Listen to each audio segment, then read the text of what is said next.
Private কারের পাশ থেকে দেখবেন যে স্যার 2টা টাকা দেন, কিছু খাই নাই, হায় রে ছিঁড়া কাপড়, মলিন চেহারা, ভাঙ্গা একটা থালা হাতে নিয়ে স্যার 5টা টাকা দেন। আল্লাহ আপনারে স্যার বানাইছে আর ওরে বানাইছে ভিখারি। আচ্ছা বলেন তো, জায়গাটা চেঞ্জ করতে আল্লাহর কত সময় লাগে? 1 সেকেন্ডও লাগে না। সো ও আম্মা সাইলা ফালা তানহার, ফরিয়াদিকে ধমক দিয়ে তাড়িয়ে দিও না, খবরদার। ওকে আল্লাহ ফরিয়াদি বানিয়ে পরীক্ষা করছে, আর তোমাকে আল্লাহ সম্পদশালী বানিয়ে পরীক্ষা করছে। আসসালামু আলাইকুম ওয়া রাহমাতুল্লাহি ওয়া বারাকাতুহু। নাহমাদুহু ওয়া নুসাল্লি আলা রাসূলিহিল কারীম, আম্মা বা'দু, ফাআউযু বিল্লাহি মিনাশ শাইতানির রাজীম। বিসমিল্লাহির রাহমানির রাহিম। ওয়াদ-দুহা ওয়াল-লাইলি ইযা সাজা মা ওয়াদ্দা'আকা রাব্বুকা ওয়া মা ক্বালা ওয়ালাল আখিরাতু খায়রুল লাকা মিনাল উলা। সাদাকাল্লাহুল আযীম। রব্বি ইশরাহ লি সাদরি ওয়া ইয়াসসির লি আমরি ওয়াহলুল উকদাতাম মিন লিসানি ইয়াফকাহু কওলি। আল্লাহ রাব্বুল ইজ্জা ওয়াল জালালের দরবারে শুকরিয়া জ্ঞাপন করছি যে আল্লাহ তাআলা আমাদেরকে পবিত্র মাহে রমাদানে এসে পৌঁছার সুযোগ করে দিয়েছেন এবং আজকের ইফতার পূর্ববর্তী রমাদান অ্যান্ড কোরআন রিফ্লেকশন প্রোগ্রামে উপস্থিত হওয়ার সুযোগ করে দিয়েছেন। আমরা সবাই পড়ছি কালিমাতুশ শুকর, আলহামদুলিল্লাহ। আল্লাহর শুকরিয়া জ্ঞাপনের পাশাপাশি আমি আজকের প্রোগ্রামের অর্গানাইজার বাংলাদেশ মুসলিম কমিউনিটি মালয়েশিয়াকে ধন্যবাদ জানাতে চাই, এরকম চমৎকার একটি রমাদানুল মুবারকে কোরআনিক একটি প্রোগ্রামের আয়োজন করবার জন্য। আমরা দোয়া করছি আল্লাহ তাআলা যেন এই কমিউনিটিকে ইসলামের জন্য কবুল করে এবং আমাদের যে ভাইরা নিরলস পরিশ্রম করে এই প্রোগ্রামগুলো আয়োজন করছে, আল্লাহ তাআলা এই পরিশ্রম, এই ডেডিকেশন, এফোর্ট যেন তাদের নাজাতের ওসিলা বানায়। সম্মানিত শুধু আমরা সবাই জানি এই মাসটির এত বরকতের কারণ হচ্ছে এটি কোরআন নাজিলের মাস। শাহরু রমাদান আল্লাযী উনজিলা ফীহিল কুরআন হুদাল লিন-নাস ওয়া বাইয়িনাতিম মিনাল হুদা ওয়াল ফুরকান। রমাদান এমন মাস যে মাসে আল্লাহ তাআলা কোরআন নাজিল করেছে। তো বেসিক্যালি এই মাসের মূল মর্যাদা কোরআনের কারণে। সাইয়েদনা জিবরিল আলাইহিস সালাম কোরআন নিয়ে এসেছেন, উনি শ্রেষ্ঠ ফেরেশতা হয়েছেন। আল্লাহর হাবিব সাল্লাল্লাহু আলাইহি ওয়াসাল্লামের উপর কোরআন নাজিল হয়েছে, ফলে উনি শ্রেষ্ঠ নবী হয়েছেন। রমাদানে কোরআন নাজিল হয়েছে, ফলে রমাদান শ্রেষ্ঠ মাস হয়েছে। কদরের রাতে কোরআন নাজিল হয়েছে, ফলে কদর শ্রেষ্ঠ রাত হয়েছে। আমরাও যারা কোরআনের সাথে সুসম্পর্ক গড়ে তুলব, কোরআনের সাথে অ্যাটাচমেন্ট বাড়াবো, আমাদেরকেও শ্রেষ্ঠত্বের মর্যাদায় আল্লাহ তাআলা আসীন করবেন ইনশাআল্লাহ বিইذنিল্লাহ। তো আজকের প্রোগ্রামের আমার ফার্স্ট অ্যান্ড ফরমোস্ট রিমাইন্ডার হচ্ছে কোরআন নাজিলের মাসে আমরা যেন বেশি বেশি কোরআনের সাথে নিজেদের সম্পর্ককে নবায়ন করি এবং মজবুত করি। কার কীরকম কোরআনের সাথে সম্পর্ক আপনি নিজেই জানেন। প্রতিদিন কত পৃষ্ঠা কোরআন তেলাওয়াত করেন, কোরআনের অর্থ পড়েন, কোরআনের তাফসির পড়েন কিংবা শোনেন, আপনি নিজেই জানেন। সো নিজে নিজে যেন একটু নিজেকে যেন কাঠগড়ায় দাঁড় করাই এবং নিজেকে যেন জিজ্ঞেস করি যে আমার সাথে কোরআনের সম্পর্ক কতটুকু মজবুত। যদি ঘাটতি থাকে, গ্যাপ থাকে, এটা যেন আমরা মেক আপ করি, ফুলফিল করি এই বরকতময় মাসে। আপনারা খেয়াল করে থাকবেন যে শুরুতেই আমি সূরা ওয়াদ-দুহা ওয়াল-লাইলি ইযা সাজার কয়েকটি আয়াত তেলাওয়াত করেছি। তো আজকে আমরা এই সূরাটির সংক্ষিপ্ত তাফসির পেশ করব ইনশাআল্লাহ বিইذنিল্লাহ। যে মজলিসে কোরআনের তাফসির হয়, আল্লাহর কালামের ব্যাখ্যা উপস্থাপন করা হয়, প্রেজেন্টেশন করা হয়, এর চেয়ে শ্রেষ্ঠ মজলিস কি পৃথিবীতে আর হতে পারে? আমরা পৃথিবীর সবচাইতে শ্রেষ্ঠতম একটি মজলিসে এখন বসে আছি। প্রিয় ভাই এবং বোনেরা, আমরা সূরা দোহার তাফসির শুনবো। এই সূরাটা মুখস্থ আছে না অনেকের? কোরআনের যে সমস্ত সূরা আমাদের অনেকেরই মুখস্থ, তার মধ্যে এটা অন্যতম একটা সূরা। এবং দেখবেন যে ইমাম সাহেবরা প্রায় এই সূরা তেলাওয়াত করে। যে সমস্ত সূরা দিয়ে প্রায় নামাজ পড়া হয়, এর মধ্যে অন্যতম একটা সূরা হচ্ছে সূরাতুদ দোহা। মুআয ইবনে জাবাল রাদিয়াল্লাহু তাআলা আনহুকে আল্লাহ রাসূল সাল্লাল্লাহু আলাইহি ওয়াসাল্লাম একটা এলাকার ইমাম বানিয়ে পাঠিয়েছিলেন। ওই এলাকার মুসল্লিরা ছিলেন, লোকজন ছিলেন শ্রমজীবী, কাজ করে খেত। সারাদিন ওট দিয়ে পানি সেচ করে খেজুর গাছে পানি দিত, খেজুরের চাষাবাদ করত, সারাদিন কষ্ট করে নামাজে যে জয়েন করত। তো উনি মাগরিবের নামাজে সূরা ফাতিহার পরে সূরা বাকারা তেলাওয়াত শুরু করলেন। সূরা বাকারা কোরআনের সবচেয়ে ছোট সূরা না? 286টা আয়াত, মানে সবচেয়ে বড় সূরা। তো মাগরিবের সালাত উনি যখন এত লম্বা তেলাওয়াত ধরলেন, মুসল্লিরা আর ইমাম সাহেবের সাথে থাকতে পারতেছে না। কারণ ওনারা তো, ইমাম সাহেবের হয়তো মন ফুরফুরে, উনি পড়তেছেন মনের আনন্দে দরাজ গলায়, কিন্তু মুসল্লিদের তো অবস্থা খারাপ। সারাদিন ওনারা খেতে খামারে কাজ করে আসছে, নামাজ ছেড়ে দিয়ে অনেকে চলে গেছে। একা একা নামাজ পড়ে যে আল্লাহ রাসূল সাল্লাল্লাহু আলাইহি ওয়াসাল্লামের কাছে যে বিচার দিল যে ইয়া রাসূলুল্লাহ, দেখেন এমন একজন ইমাম আপনি অ্যাসাইন করেছেন আমাদের এলাকায়, মাগরিবের নামাজে উনি সূরা বাকারা পড়ে, আর আমরা হচ্ছে শ্রমজীবী। রাসূল সাল্লাল্লাহু আলাইহি ওয়াসাল্লাম খুব রেগে গেলেন, মুআয ইবনে জাবালকে ডেকে বললেন, হে মুআয, আফাত্তানুন আন্ত, তুমি কি সমাজে ফিতনা ছড়াচ্ছ? তুমি জানো না এরা কারা? তোমার কি সূরা ওয়াদ-দুহা ওয়াল-লাইলি ইযা সাজা মুখস্থ নাই? তোমার কি ওয়াশ-শামসি ওয়া-দুহাহা এটা মুখস্থ নাই? তোমার কি সাব্বিহিসমা রাব্বিকাল আ'লা এই সূরাগুলো তোমার জানা নাই? উনি বললেন জানা আছে। তো এগুলো রেখে দিয়ে মাগরিবের নামাজে কেন সূরা বাকারা ধরলা? তোমার মুসল্লিরা তো শ্রমজীবী মুসল্লি। যখন ইমামের দায়িত্ব হচ্ছে পেছনে কারা আছে এটা খেয়াল করা। অনেক সময় ইমাম সাহেব আল্লাহু আকবার বলে যে নামাজ ধরছে, কি হচ্ছে পেছনে আর খোঁজখবর নাই। আল্লাহর হাবিব সাল্লাল্লাহু আলাইহি ওয়াসাল্লাম কিন্তু এমন ইমাম ছিলেন না, উনি অত্যন্ত বিবেকবোধ সম্পন্ন একজন ইমাম ছিলেন। একবার পেছনে এক বাচ্চার কান্না শুনে উনি নামাজ ছোট করে দিয়েছেন। সবাই বললেন, ইয়া রাসূলুল্লাহ, এত ছোট নামাজ তো কখনো পড়তে দেখি না। তখন রাসূল সাল্লাল্লাহু আলাইহি ওয়াসাল্লাম বললেন, একটা ছোট বাচ্চার কান্নার আওয়াজ আমার কানে এসেছে। আমার মনে হচ্ছে বাচ্চাটাকে সামলাতে নারীদের কাতারে একটা মায়ের খুব কষ্ট হচ্ছে, এজন্য নামাজটা আমি খাটো করে দিয়েছি। দেখেন কি চিন্তা চেতনা, পিছনে কি হচ্ছে সব রাসূল সাল্লাল্লাহু আলাইহি ওয়াসাল্লাম এটা খেয়াল করতেন।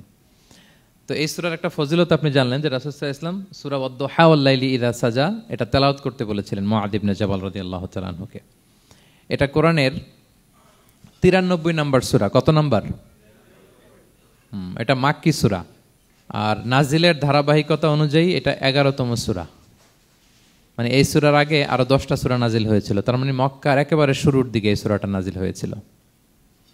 আপনারা জানেন যে এবছর আমার একটা বই এসেছে এক নজরে কোরআন নামে, সেখানে আমি প্রত্যেকটা সূরার সার সংক্ষেপ নিয়ে সংক্ষেপে, খুব সংক্ষেপে, কখনো যদি সুযোগ হয় আপনারা দেখবেন যে প্রত্যেকটা সূরা 5 পৃষ্ঠার মধ্যে আমরা নিয়ে আসার চেষ্টা করেছি। সেখানে এগুলো পাবেন, সূরাটা কয় নাম্বার, নাজিলের ধারাবাহিকতা কখন, তারপর কোরআন শরীফের মধ্যে কখন, এটার ফজিলত কি, এটার সেন্ট্রাল থিম কি, মেজর থিম কি, কজ এন্ড ইফেক্ট কি, সব কেস স্টাডি থেকে শুরু করে রিফ্লেকশন সব আমরা সেখানে উল্লেখ করেছি। তো এই সূরাটা শুরুর দিকে, একেবারে শুরুর দিকে নাজিল হয়েছে, তার আগে মাত্র 10টি সূরা নাজিল হয়েছে। তো নাজিল হতে হতে 10টা সূরা যখন নাজিল হলো, এরপর অনেক দিন রাসূল সাল্লাল্লাহু আলাইহি ওয়াসাল্লামের কাছে কোনো সূরা নাজিল হয় না। কয়দিন নাজিল হয় না? কোনো বর্ণনায় 15 দিন, কোনো বর্ণনায় 1 মাস, কোনো বর্ণনায় 2 মাস, কোনো বর্ণনায় 6 মাস, টানা 6 মাসের গ্যাপ ওহী নাজিল হয় না। আল্লাহর হাবিব সাল্লাল্লাহু আলাইহি ওয়াসাল্লাম তিনি ওহী মিস করতে শুরু করলেন, যে ঘটনা কি, কোরআন নাজিল হচ্ছে না কেন, হঠাৎ এত গ্যাপ কেন? ওনার মাথায় কয়েকটা জিনিস ঘুরপাক খেলো। একটা ঘুরপাক খেলো যে আমার কোনো কাজে আল্লাহ আবার অসন্তুষ্ট হলো নাকি, অথবা আমি কোরআনের আয়াত এই বাণীগুলো পৌঁছে দেওয়ার ক্ষেত্রে আমার কোনো গাফলতি হয়ে গেল নাকি, সামহাও কি আল্লাহর সাথে আমার কানেকশন এটা কি লুজ হয়ে যাচ্ছে, আমি কি কোনোভাবে আল্লাহ থেকে দূরে সরে পড়তেছি। রাসূল সাল্লাল্লাহু আলাইহি ওয়াসাল্লাম টেনশনে পড়ে গেলেন, চিন্তায় পড়ে গেলেন, কিরে ওহী আসে না কেন, আসে না কেন, আসে না কেন। এটা ছিল একটা দিক।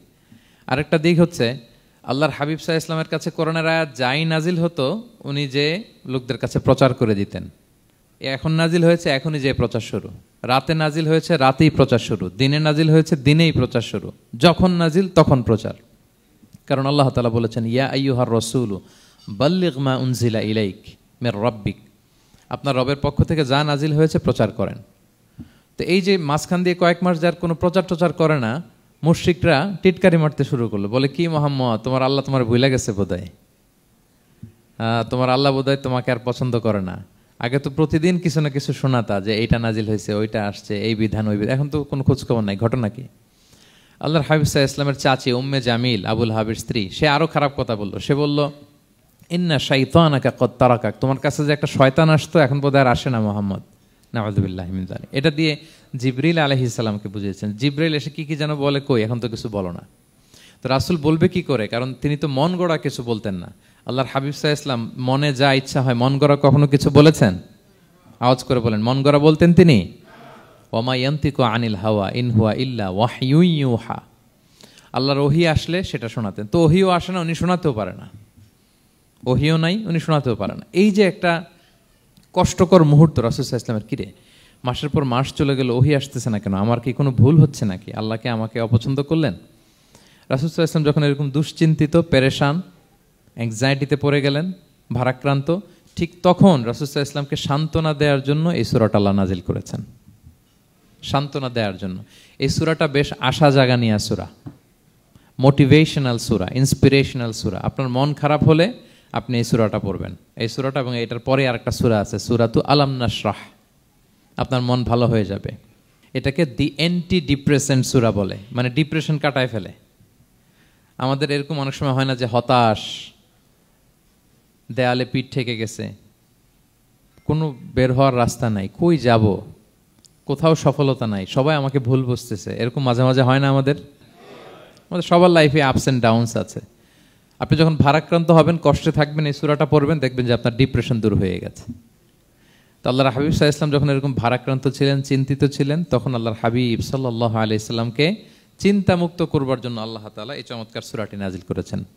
আল্লাহ নাজিল করলেন, আউযু বিল্লাহি মিনাশ শাইতানির রাজিম, বিসমিল্লাহির রহমানির রহিম, ওয়াদ-দুহা ওয়াল-লাইলি ইযা সাজা মা ওয়াদ্দাআকা রাব্বুকা ওয়া মা ক্বালা ওয়ালাল আখিরাতু খায়রুল লাকা মিনাল উলা ওয়ালা সাউফা ইউতিকা রাব্বুকা ফাতারদা। আল্লাহ তাআলা বললেন ওয়াদ-দুহা, আলোর শপথ। আমি একবার সরল বঙ্গানুবাদ করি, তারপরে আমি তাফসিরে ঢুকছি। ওয়াদ-দুহা, আলোর শপথ।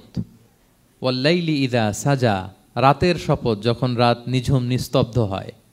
মা ওয়াদ্দাআকা রাব্বুকা ওয়া মা ক্বালা, নবী হে, আপনার রব আপনার উপর অসন্তুষ্টও হয় নাই, আপনাকে ছেড়েও যায় নাই, আপনার রব আপনার সাথেই আছে। আলহামদুলিল্লাহ। ফিল করবেন যে আল্লাহ আমার সাথে আছে। সবসময় এটা ফিল করতে হবে যে আল্লাহ তাআলা আমার সাথে আছেন, তিনি আমাকে ভুলে যান নাই, ছেড়ে যান নাই। আরে তার রহমত ছাড়া তো একটা শ্বাস নেওয়া তো আমার সম্ভব না, ঠিক কিনা বলেন? আল্লাহর রহমত ছাড়া একটি সেকেন্ড এই পৃথিবীতে সার্ভাইভ করা কি আমাদের পক্ষে সম্ভব না? ওয়ালাল আখিরাতু খায়রুল লাকা মিনাল উলা, নবী হে, আপনার পরবর্তী সময় পূর্ববর্তী সময়ের চেয়ে অনেক ভালো হবে ইনশাআল্লাহ। মানে good days are coming in your life, ভালো সময় আসতেছে। ওয়ালা সাউফা ইউতিকা রাব্বুকা ফাতারদা, আর আপনার রব আপনাকে এত দিবেন আপনি খুশি হয়ে যাবেন। আপনার রব আপনাকে এত দিবেন আপনি নিয়ে কুলাতে পারবেন না। আলাম ইয়াজিদিকা ইয়াতীমান ফাআওয়া, নবী আপনি কি ইয়াতীম ছিলেন না? তিনি কি আপনাকে আশ্রয় দেননি? ওয়া ওয়াজাদাকা দাল্লান ফাহাদা, আপনি পথ খুঁজতেছিলেন, আল্লাহ আপনাকে পথ দেখিয়েছেন। ওয়া ওয়াজাদাকা আইলান ফাআগনা, আপনি নিঃস্ব রিক্ত হস্ত ছিলেন, আল্লাহ তাআলা আপনাকে ধনী বানিয়েছেন। ফাআম্মাল ইয়াতীমা ফালা তাকহার, খবরদার এতিমের সাথে কখনো কঠোর হবেন না। ওয়া আম্মা সাইলা ফালা তানহার, ফরিয়াদি যে সুয়াল করে হাত পাতে তাকে ধমক দিয়ে তাড়িয়ে দিবেন না। ওয়া আম্মা বিনিআমাতি রাব্বিকা ফাহাদ্দিস, আর আপনার রবের যে নেয়ামত আপনার প্রতি, এটার বর্ণনা করুন। সুবহানাল্লাহ। এ হচ্ছে সরল অনুবাদ সূরাতুদ দুহার। এবার আসুন আমরা এটার তাফসিরে ঢুকি। আল্লাহ তাআলা প্রথমে দুইটা শপথ করলেন, কসম করলেন, দুইটা ওথ। আমরা যদি সংক্ষেপে ভাগ করি তাহলে 11 আয়াত বিশিষ্ট এই সূরাতে প্রথম 2 আয়াতে দুইটা শপথ আছে, তারপরের 3টা আয়াতে রাসূল সাল্লাল্লাহু আলাইহি ওয়াসাল্লামকে 3টা কনফার্মেশন দেওয়া হয়েছে, সুসংবাদ দেওয়া হয়েছে। এরপরের 3টা আয়াতে আল্লাহর হাবিব সাল্লাল্লাহু আলাইহি ওয়াসাল্লামের অতীতে আল্লাহ কি নেয়ামত দিয়েছেন সেটার একটা রিমাইন্ডার দেওয়া হয়েছে। আর সবশেষে 3টা ওয়ার্ক প্ল্যান দেওয়া হয়েছে, কর্মসূচি, সেগমেন্ট। আপনি এক নজরে কোরআন এগুলো পাবেন, এরকম সেগমেন্ট আকারে আমরা ভাগ করেছি। আই রিপিট, আমি আবারও বলছি, সূরা দোহার 11 আয়াত বিশিষ্ট এই সূরার প্রথম 2 আয়াতে 2টি শপথ, তারপরের 3 আয়াতে 3টি সুসংবাদ, তারপরের 3 আয়াতে অতীতে যে রাসূলকে নেয়ামত দেওয়া হয়েছিল সেটা স্মরণ করিয়ে দেওয়া, আর শেষ 3 আয়াতে 3টা ওয়ার্ক প্ল্যান, কর্মসূচি, রাসূল সাল্লাল্লাহু আলাইহি ওয়াসাল্লাম কি করবেন। ক্লিয়ার হয়ে গেছে না সূরাটা? আসুন এবার তাফসিরে ঢুকি। আল্লাহ তাআলা বললেন ওয়াদ-দুহা, নবী আলোর শপথ। আলো, দোহা মানে আলো। আমার সাথে আওয়াজ করে বলুন, দোহা মানে কি? আলো, সকালের আলো, প্রভাতের সূর্য কিরণ। দিনের প্রথম অংশে একটা সানশাইন থাকে না, খুব চমৎকার লাগে 9টা 10টার দিকে, হ্যাঁ, সানশাইন। এই সকালের সানশাইনটাকে আরবিতে বলে দোহা। এই জন্য এই সময় আল্লাহর হাবিব সাল্লাল্লাহু আলাইহি ওয়াসাল্লাম নামাজ পড়তেন, এটাকে বলে সলাতুদ দোহা, মানে দোহার নামাজ। এটাকে বলে সলাতুদ দোহা, দোহার নামাজ। তো দেখেন রাসূল সাল্লাল্লাহু আলাইহি ওয়াসাল্লামের মন ভালো করবার জন্য প্রথমে আল্লাহর ওয়ার্ডিংটা দেখেন, আল্লাহ তাআলা কেমন চমৎকার শব্দ চয়েস করেন। প্রথমে আল্লাহ বললেন আলো। আলো বললেই তো মনটা ভালো হয়ে যায়, কি বলেন?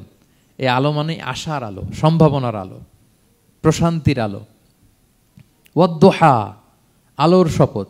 মানে নবী আপনি হতাশ হবেন না, হাল ছাড়বেন না, ভরসা রাখুন। আপনি ঘর থেকে বের হন, দেখুন কি চমৎকার আলো। It's a beautiful day out there, জান, হোয়াট এ নাইস সানশাইন। কি চমৎকার উজ্জ্বল প্রভাতের সূর্য কিরণ, এত চমৎকার জলজলে সানশাইনিং এনভায়রনমেন্ট, আপনার মন খারাপ হয় কি করে? ওয়াদ-দুহা, দোহার শপথ মানে প্রভাতের সূর্য কিরণের শপথ। আবার বললেন ওয়াল-লাইলি ইযা সাজা, রাতের শপথ, যখন সে রাত নিঝুম হয়, গভীর হয়, নিস্তব্ধ হয়, দুইটা শপথ, আলোর শপথ আর রাতের অন্ধকারের শপথ। আলোর শপথ বলে বেসিকলি আল্লাহ তাআলা ওহির আগমনকে বুঝিয়েছেন, আর রাতের শপথ বলে আল্লাহ তাআলা বেসিকলি ওহির অনুপস্থিতিকে বুঝিয়েছেন। মানে রাত দিন দুইটাই যেমনি লাগে, আল্লাহ তাআলা বোঝাতে চাইলেন নবী আপনি টেনশন করবেন না, আমি উইথ ইউ, আমি আপনার সাথে আছি। ওহি আসা না আসা দুইটাই গুরুত্বপূর্ণ। রেগুলার যদি ওহি আসে, এটা রিসিভ করতে আপনার কষ্ট হয়ে যাবে। আল্লাহর পক্ষ থেকে আসমানি কিতাবের যে ওহি, এটা সাধারণ কোনো কথা না। ইন্না সানুলকি আলাইকা কওলান সাকিলা, এটা খুব ভারী, হেভি ওয়েট। এটা পাহাড়ে নাজিল করলে, লাউ আনজালনা হাযাল কুরআনা আলা জাবাল লারাআইতাহু খাশিআম মুতাসাদ্দিআম মিন খাশিয়াতিল্লাহ, এটা মাউন্ট এভারেস্টের উপর নাজিল করলে পাহাড় ভেঙে খান খান হয়ে যেত। শীতের রাতে কোরআন নাজিল হলে রাসূল সাল্লাল্লাহু আলাইহি ওয়াসাল্লাম ঘেমে একাকার হয়ে যেতেন, কপাল বেয়ে টপ টপ করে ঘাম পড়তে ওহি রিসিভ করতে যেয়ে। তিনি ওটের উপরে করে মরুভূমিতে চড়ছেন, ওহি নাজিল হলে ওটের বুক মাটিতে মিশে যেত। এক সাহাবার মাথায়, পায়ের মধ্যে মাথা রেখে রাসূল সাল্লাল্লাহু আলাইহি ওয়াসাল্লাম শুয়েছিলেন, তখন ওহি নাজিল হলো। সাহাবা বলছেন ওহির ভারে মনে হচ্ছে যে আমার পায়ের হাড্ডিটাই ফেটে যাবে। তার মানে এটা খুব ভারী বাণী, খুবই ভারী, এটা সাধারণ কোনো কালাম না। তো এই যে রাসূল সাল্লাল্লাহু আলাইহি ওয়াসাল্লামের কাছে যে ওহি নাজিল হচ্ছিল, এটা যদি রেগুলার নাজিল হয়, এটা রিসিভ করা রাসূল সাল্লাল্লাহু আলাইহি ওয়াসাল্লামের জন্য সহজ হবে না, কঠিন হয়ে যাবে। রেগুলার ওহি নাজিল হলে এটার যে পাওয়ার, প্রেশার, রাসূল সাল্লাল্লাহু আলাইহি ওয়াসাল্লামের স্নায়ু এটা বরদাস্ত করতে পারবে না। তো আল্লাহ বোঝাতে চাইলেন নবী, আমি কাফির রাজা বলে আপনাকে আমি ভুলে গেছি, কখনো না, নেভার এভার। বরং আপনার যাতে একটু রেস্ট হয়, আরাম হয়, আপনাকে একটু কমফোর্ট দেওয়ার জন্য আমি সাময়িকভাবে ইচ্ছে করে ওহিটা বন্ধ রেখেছি। সুবহানাল্লাহ পড়বেন না? আপনার যাতে একটু কমফোর্ট হয়, আপনার যেন একটু আরাম হয়, ওহি রিসিভ করে করে যেন আপনি অভ্যস্ত হতে পারেন, এজন্য আমি ইচ্ছা করে আপনাকে একটু আরাম দেওয়ার জন্য ওহি বন্ধ রেখেছি। সারাদিন যদি, মানে দিনের 24 ঘন্টায় যদি সূর্য থাকে, ভাল লাগবে? আচ্ছা বলেন, 6 মাস টানা সূর্য ভাল লাগবে আপনার? রোদের গরমে আমরা অস্থির হয়ে যাব। তো 12 ঘন্টা সূর্যের আলোর পরে যেমনি রাতের দরকার আছে, আল্লাহ বোঝাতে চাইলেন ওহি নাজিল হওয়ার পাশাপাশি মাঝে মাঝে ওহি ব্রেক দেওয়ার দরকার আছে, ওহি বন্ধ থাকার দরকার আছে। ফলে আপনি হ্যাবিচুয়েটেড হবেন, ওহি রিসিভ করা না করা এটা আপনার জন্য ইজি হয়ে যাবে। যখন আপনি, আপনার জন্য ওকে হয়ে যাবে, তখন আমি লাগাতার ওহি নাজিল করব। তাহলে ওরা যে বলে আমি আপনাকে ভুলে গিয়েছি, না, আমি আপনাকে ভুলি নাই, বরং আপনার আরামের জন্য খানিকটা সময় আপনাকে বিশ্রামের সুযোগ করে দেওয়ার জন্য আমি আল্লাহ ওহি বন্ধ রেখেছি। সুবহানাল্লাহ। তার মানে আল্লাহ তাআলা নবীকে ভুলেন নাই বা নবী সাল্লাল্লাহু আলাইহি ওয়াসাল্লামের উপর অসন্তুষ্ট হন নাই, ইচ্ছে করে আল্লাহ তাআলা কিছুদিন ওহি বন্ধ রেখেছেন। প্রতিদিন সূর্য থাকলে যেমনি ভাল লাগে না, মানে 24 ঘন্টা, এজন্য 12 ঘন্টা সূর্য দিয়ে আল্লাহ 12 ঘন্টা রাত দিয়েছেন, আমাদের আরামের, বিশ্রামের, ঘুমের আয়োজন করেছেন। ঠিক তেমনি রেগুলার ওহি রিসিভ করলে রাসূল সাল্লাল্লাহু আলাইহি ওয়াসাল্লামের জন্য কষ্ট হয়ে যাবে, এজন্য ইচ্ছে করে আল্লাহ গ্যাপ দিয়েছেন। আল্লাহর হাবিব সাল্লাল্লাহু আলাইহি ওয়াসাল্লামের উপর আল্লাহ অসন্তুষ্ট হননি। এটাই আল্লাহ তাআলা বললেন যে ওয়াদ-দুহা ওয়াল-লাইলি ইযা সাজা, প্রভাতের সূর্য কিরণের শপথ, রাতের নিঝুম নিস্তব্ধ পরিবেশের শপথ। মা ওয়াদ্দাআকা রাব্বুকা ওয়া মা ক্বালা, আপনার রব আপনারে ভুলেও যায় নাই, আপনারে ছেড়েও যায় নাই, আপনার উপর নাখোশও হয় নাই। সুবহানাল্লাহ। আপনার রব আপনার সাথেই আছে, এটা সবসময় ফিল করবেন যে আমার রব আমার সাথে আছে। এটা ফিল করলে আপনার মধ্যে যে সাহস আসবে, আপনি কল্পনাই করতে পারবেন না যে এত এনার্জি আপনার ভিতরে আসলো কি করে। আপনারা খেয়াল করেছেন, বছর খানিক আগে ভারতবর্ষের আমাদের এক বোনের সামনে কিছু সন্ত্রাসী, ওরা জয় শ্রীরাম জয় শ্রীরাম বলতেছিল, মনে আছে? কিন্তু আমার ওই বোন মুস্কান কি বলছিল বলেন তো? তার এক আল্লাহু আকবারে from north to south, from east to west, the entire globe প্রকম্পিত হয়েছে। আমরা সবাই পড়েছি আল্লাহু আকবার, সবাই আমরা কি পড়েছি? আল্লাহু আকবার। কারণ সে ফিল করেছে যে আল্লাহ আমার সাথে আছে। মনকে তুমি বুঝিয়ে বলো আল্লাহ আছেন আমার সাথে, এটা ফিল করতে হবে। আল্লাহর হাবিব সাল্লাল্লাহু আলাইহি ওয়াসাল্লামকে আল্লাহ তাআলা এইটাই অ্যাসিউরেন্স দিলেন, কনফার্মেশন দিলেন যে মা ওয়াদ্দাআকা রাব্বুকা ওয়া মা ক্বালা, আপনার রব আপনাকে ভুলে যায় নাই, আপনার রব আপনার প্রতি অসন্তুষ্ট হয় নাই। আমি ইচ্ছা করে ওহিটা বন্ধ রেখেছি যাতে আপনার আরাম হয়। সুবহানাল্লাহ। আল্লাহর হাবিব সাল্লাল্লাহু আলাইহি ওয়াসাল্লামের প্রতি আল্লাহ তাআলা কতটা টেক কেয়ার করতেন দেখেন। রেগুলার ওহি নাজিল হলে রাসূল সাল্লাল্লাহু আলাইহি ওয়াসাল্লামের কষ্ট হয়ে যাবে, এজন্য তিনি কিছুদিন ওহি বন্ধ রেখে রাসূল সাল্লাল্লাহু আলাইহি ওয়াসাল্লামকে বিশ্রামের ব্যবস্থা করে দিয়েছেন। তাহলে প্রথম 3টা আয়াত ক্লিয়ার না সবার কাছে? আচ্ছা, প্রথম 2টো আয়াতে 2টা শপথ গেল, এরপরে 3টা সুসংবাদ। সুসংবাদের প্রথমটা হলো আমি ভুলিও নাই ছাড়িও নাই, আপনার সাথে আছে। এরপর আল্লাহ বললেন ওয়ালাল আখিরাতু খায়রুল লাকা মিনাল উলা, নবী হে আপনার পরবর্তী সময় পূর্ববর্তী সময়ের চেয়ে ভালো হবে, নিশ্চয়ই আপনার পরবর্তী সময় পূর্ববর্তী সময়ের চেয়ে ভালো হবে। তার মানে গুড ডেইজ আর কামিং, ভালো সময় আপনার জীবনে আসছে, আপনি হতাশ হবেন না, নিরাশ হবেন না। এরপর আল্লাহ তাআলা বললেন, ওয়ালা সাউফা ইউতিকা রাব্বুকা ফাতারদা, নবী হ্যাঁ, আপনার রব আপনাকে এত দিবে আপনি খুশি হয়ে যাবেন। আপনার রব আপনাকে এত নেয়ামত দান করবে, আপনি আপনার রবের প্রতি সন্তুষ্ট হয়ে যাবেন। সুবহানাল্লাহ বিহামদি। এবং তাই হয়েছে। যারা আপনারা সিরাত পড়েছেন, যারা আল্লাহর হাবিব সাল্লাল্লাহু আলাইহি ওয়াসাল্লামের জীবনী নিয়ে ধারণা রাখেন, তারা দেখবেন যে আল্লাহর রাসূল সাল্লাল্লাহু আলাইহি ওয়াসাল্লাম যেখানেই মনে কষ্ট পেয়েছেন, বিষণ্ণ, চিন্তিত, তখনই আল্লাহ তাআলা রাসূল সাল্লাল্লাহু আলাইহি ওয়াসাল্লামের চিন্তা দূর করে রাসূল সাল্লাল্লাহু আলাইহি ওয়াসাল্লামকে সন্তুষ্ট করেছেন। যখনই রাসূল সাল্লাল্লাহু আলাইহি ওয়াসাল্লামের মনে কষ্ট, তিনি চিন্তিত, তখনই আল্লাহ তাআলা ওনাকে হ্যাপি করেছেন। কাইন্ড অফ রাসূলকে হ্যাপি করাই আল্লাহর কাজ, আল্লাহর হাবিব সাল্লাল্লাহু আলাইহি ওয়াসাল্লামকে হ্যাপি করাই আল্লাহ তাআলার কাজ। দেখেন কিভাবে আল্লাহ তাআলা আল্লাহর হাবিব সাল্লাল্লাহু আলাইহি ওয়াসাল্লামকে হ্যাপি করেছেন, একটু খেয়াল করে দেখেন। মক্কাতে যখন খুব জটিল অবস্থা, দাওয়াতি কাজ চালিয়ে নেওয়াটা রাসূল সাল্লাল্লাহু আলাইহি ওয়াসাল্লামের জন্য কষ্ট হয়ে যাচ্ছে, নমুসলিম সাহাবাদের উপর অত্যাচার, তখন আল্লাহর হাবিব সাল্লাল্লাহু আলাইহি ওয়াসাল্লাম দেখলেন যে এই মক্কার দুজনের একজনকে আমার চাই।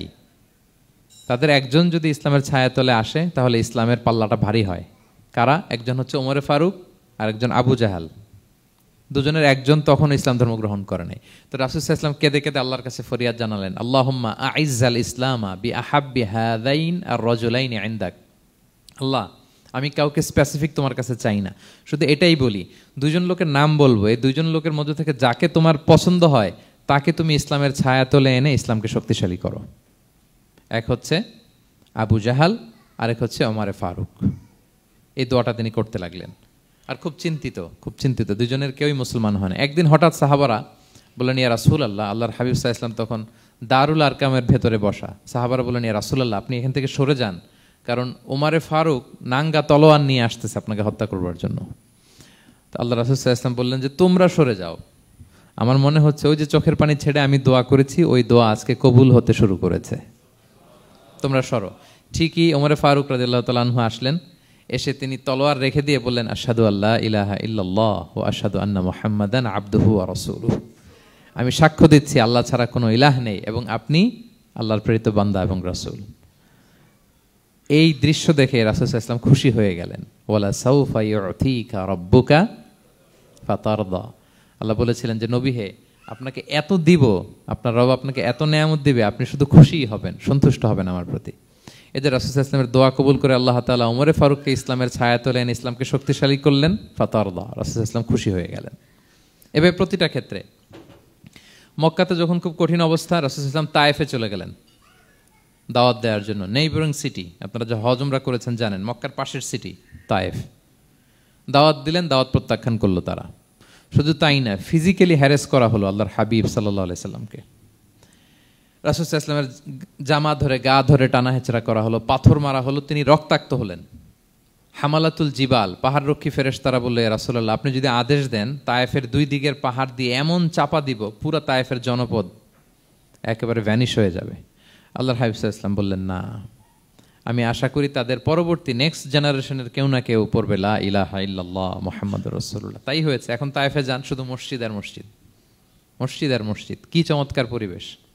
তায়েফে গেলে মনেই হবে না আরব দেশ। বৃষ্টি হয় প্রতিদিন, অনেক চাষাবাদ হয়, চমৎকার এলাকা, রাসূল সাল্লাল্লাহু আলাইহি ওয়াসাল্লামের দোয়ার বরকত। তো তায়েফবাসী দাওয়াত প্রত্যাখ্যান করলো। রাসূল সাল্লাল্লাহু আলাইহি ওয়াসাল্লাম গায়ের রক্ত পরিষ্কার করে নাখলা নামক খেজুরের বাগানে যায়েদ রাদিয়াল্লাহু তাআলা আনহুকে ফজরের নামাজ পড়তেছিলেন। আল্লাহর হাবিব সাল্লাল্লাহু আলাইহি ওয়াসাল্লাম যখন ফজরের সালাতে তেলাওয়াত করতে লাগলেন, একদল জিন পাশ দিয়ে যাচ্ছিল, তারা তাদের এলাকায় যেয়ে বলল, ইন্না সামি'না কুরআনান আজাবা ইয়াহদি ইলা রুশদি ফাআমান্না বি। জিনেরা আগে আকাশের উপরে উঠে ফেরেশতারা কি বলে চুরি করে শুনে আসতো, হঠাৎ জিনেরা আর উপরে যেতে পারে না। উপরে যেতে চাইলেই ফাআতবাআহু শিহাবুন সাকিব, আগুনের পাথর মারা হয়। ঘটনা কি? সব জিনেরা বৈঠক বসালো। ঘটনা কি? আগে কত তথ্য আগেই জেনে যেতাম, জেনে গণকদেরকে বলতাম, গণকরা আমাদেরকে ধন্যবাদ জানাইতো। তো এখন তো আসমানের সিকিউরিটি এত বেড়ে গেল কেন? কারণ কি? ওই যে শেষ নবী আসার কথা যে মনে হয় চলে আসছে, দেখো তো কোথায় আসছে উনি। খুঁজতে খুঁজতে খুঁজতে একদল ওই দিন ফজরের সময় আল্লাহর হাবিব সাল্লাল্লাহু আলাইহি ওয়াসাল্লাম রক্তাক্ত হয়ে ফজরের সালাত যখন পড়তেছেন, ওই কোরআন তেলাওয়াত শুনে তারা এলাকায় যে বললো যে ইন্না সামি'না কুরআনান আজাব, এক আজীব কোরআন শুনে আসছি, ইয়াহদি ইলা রুশদি, এই কোরআন মানুষকে হেদায়েতের পথে নিয়ে যায়। ফা আমান্না বি, আমরা ঈমান এনে ফেললাম। সুবহানাল্লাহ পড়েন। তো রাসূল সাল্লাল্লাহু আলাইহি ওয়াসাল্লাম তো এটা জানেন না। আল্লাহ তাআলা জিবরাইল মারফত জানালেন যে হে নবী, আপনি এসেছিলেন ম্যানকাইন্ডকে দাওয়াত দিতে তায়েফের, তারা দাওয়াত গ্রহণ করে নাই, ম্যানকাইন্ড রিজেক্ট করেছে। কিন্তু আরেকটা জাতি আছে যাদেরকে আপনি দেখেন না, তাদেরকে বলে জিন কাইন্ড, মানে জিন জাতি। পুরো জিন জাতি কালিমা পড়ে মুসলমান হয়ে গিয়েছে নবী। বলে সাউফা ইউতিকা রাব্বুকা ফাতারদা, নবী আপনার রব আপনাকে এত নেয়ামত দিবেন আপনি খুশি হয়ে যাবেন। নবী সাল্লাল্লাহু আলাইহি ওয়াসাল্লাম ওইখানে আবার খুশি হয়ে গেলেন, রক্তাক্ত, ইনজুর্ড। কিন্তু যখন শুনলেন মানুষ জাতি তারা ঈমান আনে নাই, কিন্তু জিন জাতি তারা ঈমান এনেছে, আল্লাহর হাবিব সাল্লাল্লাহু আলাইহি ওয়াসাল্লাম আবার আনন্দিত হলেন। তাহলে আল্লাহর হাবিব সাল্লাল্লাহু আলাইহি সাল্লামকে আনন্দিত করাই হচ্ছে আল্লাহর কাজ, খুশি রাখাই হচ্ছে আল্লাহর কাজ। সুবহানাল্লাহি বিহামদি। আল্লাহর হাবিব সাল্লাল্লাহু আলাইহি ওয়াসাল্লামের বয়স যখন 50 বছর, ওনার কাছের দুইজন আত্মীয় মারা গেল। ওনার প্রিয়তমা স্ত্রী খাদিজা রাদিয়াল্লাহু তাআলা আনহা ইন্তেকাল করলেন, ওনার প্রিয় চাচা আবু তালেব ইন্তেকাল করলেন। দুইজনই শেল্টার দিত, একজন ঘরে একজন বাইরে। আবু তালেবের কারণে কেউ রাসূল সাল্লাল্লাহু আলাইহি ওয়াসাল্লামের গায়ে হাত তোলার সাহস পায় নাই। তো উনি যখন ইন্তেকাল করলেন, রাসূল সাল্লাল্লাহু আলাইহি ওয়াসাল্লাম বিপদে পড়ে গেলেন। সারাদিন কাফেরদের বকা ঝকা গালি খেয়ে ঘরে যখন আসতেন, খাদিজা রাদিয়াল্লাহু তাআলা আনহার কথা শুনলে ওনার হৃদয়টা প্রশান্ত হয়ে যেত। তো বাইরের চাচাও নাই, ভেতরের স্ত্রীও নাই, দুজনই মারা গেলেন ওই বছর। ওই বছরকে বলা হয় আমুল হুজন, মানে দুশ্চিন্তার বছর। এত ভারাক্রান্ত আল্লাহর হাবিব সাল্লাল্লাহু আলাইহি ওয়াসাল্লাম হলেন, চিন্তিত হলেন, মনটা ভেঙে খান খান। আল্লাহ তাআলা কিন্তু ঠিকই বুঝেন যে তার হাবিবকে কখন হ্যাপি করতে হবে। আল্লাহ তাআলা তখন সাইয়েদনা জিবরাইল আলাইহিস সালামকে পাঠালেন যে যাও, আমার বন্ধুকে আর পৃথিবীতে থাকার দরকার নাই, আমার বন্ধুকে ঊর্ধ্ব জগতের নৈশ ভ্রমণের ইনভাইটেশন দিয়ে আসো, মানে মেরাজের ইনভাইটেশন দিয়ে আসো। পড়েন সুবহানাল্লাহ। সুবহানাল্লাযী আসরা বিআবদিহি লাইলাম মিনাল মাসজিদিল হারামি ইলাল মাসজিদিল আকসা, মসজিদে হারাম থেকে মসজিদুল আকসায়, তারপরে উপরে। সুম্মা দানা ফাতাদাল্লা ফাকানা কাবা কাউসাইনি আও আদনা, আল্লাহর আরশে চড়ে গেলেন, জান্নাত জাহান্নাম দেখিয়ে, নতুন কিছু গিফট দিয়ে, তার পেয়ারা হাবিবের মন ভালো করে এরপরে আবার দুনিয়ায় পাঠালেন। ওয়ালা সাউফা ইউতিকা রাব্বুকা ফাতারদা, নবী হে আপনাকে এত নেয়ামত দিব, আপনি শুধু খুশিই হবেন আর সন্তুষ্ট হবেন। সুবহানাল্লাহ। এবার বুঝতে পারতেছেন কিভাবে আল্লাহর হাবিবকে আল্লাহ তাআলা খুশি করেছেন। মক্কায় আর থাকতে পারতেছেন না, এমন অবস্থা যে কোনো সময় আল্লাহর হাবিব সাল্লাল্লাহু আলাইহি ওয়াসাল্লামকে হত্যা করা হবে। আল্লাহ তাআলা আল্লাহর হাবিবের জন্য নতুন জায়গার ব্যবস্থা করে দিলেন, তওবা কিংবা তাইবা, যেটাকে আমরা মদিনা বলি। তিনি মদিনায় গেলেন, আবার রাসূল সাল্লাল্লাহু আলাইহি ওয়াসাল্লামের হৃদয় প্রশান্ত হলো। কিন্তু মদিনায় যে তিনি কাবাকে মিস করতে আরম্ভ করলেন। আল্লাহর হাবিব সাল্লাল্লাহু আলাইহি ওয়াসাল্লাম নবী হওয়ার পরে টানা 14 বছর কিবলা ছিল কিন্তু বাইতুল মাকদিস। কিন্তু মক্কায় যখন তিনি ইবাদত করতেন, তিনি বাইতুল মাকদিসের দিকেই হয়েই নামাজ পড়তেন, কিন্তু সামনে কাবাটারে রাখতেন। কথা বুঝতে পেরেছেন? মক্কায় যখন তিনি নামাজ পড়তেন 13 বছর, কিবলা যেহেতু বাইতুল মাকদিস, বাইতুল মাকদিসের দিকেই হয়ে নামাজ পড়তেন, কিন্তু মাঝখানে রাখতেন কোনটারে? কাবাকে। তাহলে কেমন যেন কাবাই তার সামনে। আচ্ছা, কিন্তু মদিনায় যখন গেলেন, এখন তো আর সুযোগ নাই, কাবা একদিকে, বাইতুল মাকদিস আরেক দিকে, এখন কাবাকে আর সামনে রাখা যাচ্ছে না। মিস করতে লাগলেন কাবাকে।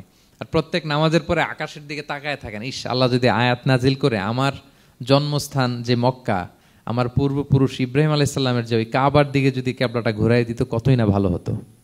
আল্লাহ বলেন যে আপনি যে কদ নারা তাকাল্লুবা ওয়াজহিকা ফিস সামা, নবী আপনি যে আকাশের উপর চেহারা উঠিয়ে মনে মনে কি চান আমি তো বুঝি। আল্লাহর হাবিব সাল্লাল্লাহু আলাইহি ওয়াসাল্লামকে খুশি করার জন্য আল্লাহ আয়াত নাজিল করলেন, ফাওয়াল্লি ওয়াজহাকা শাতরাল মাসজিদিল হারাম। নবী হ্যাঁ, আপনাকে খুশি করার জন্য নতুন বিধান নাজিল করলাম। এখন থেকে, ফ্রম রাইট নাও, আপনি যখনই নামাজ পড়বেন এখন থেকে কাবামুখী হয়ে আপনি সালাত আদায় করবেন। তাহউইলুল কিবলা, কিবলা পরিবর্তন হয়ে গেল। সুবহানাল্লাহি বিহামদি। আপনারা মসজিদে নববীর পাশে মদিনাতে একটা মসজিদ দেখবেন, এটাকে বলে মসজিদ যুল কিবলাতাইন। এমন মসজিদ যে মসজিদে এক নামাজে 2 কিবলা শেয়ার করা হয়েছিল। মানে এই আয়াত যখন নাজিল হলো, আল্লাহর হাবিব সাল্লাল্লাহু আলাইহি ওয়াসাল্লামের সাথে একজন নামাজ পড়ে যে ওই মসজিদে যে দেখে কিছু লোক নামাজ পড়তেছে ওই বাইতুল মাকদিসের দিকে হয়ে, কারণ তখন পর্যন্ত ওইটাই কিবলা। তিনি নামাজরত অবস্থায় এদেরকে বললেন যে তোমরা তো জানো না এই মাত্র আয়াত নাজিল হয়েছে, কিবলা কিন্তু আর ওই দিক নাই, ডাইরেকশন চেঞ্জ, এদিকে হয়ে যাও। তো ইমাম সহ মুসল্লি সব ঘুরে নামাজের মধ্যে ওইদিকে হয়ে গেছে। তাহলে একই নামাজে 2টা কিবলা শেয়ার করা হয়েছে, ফলে তখন থেকে মসজিদের নাম হয়ে গেছে মসজিদ যুল কিবলাতাইন, 2 কিবলাওয়ালা মসজিদ। তাহলে দেখেন আল্লাহর হাবিব সাল্লাল্লাহু আলাইহি ওয়াসাল্লামকে খুশি করার জন্য আল্লাহ তাআলা কিবলা চেঞ্জ করে দিছে। সুবহানাল্লাহ বলতে পারলেন না?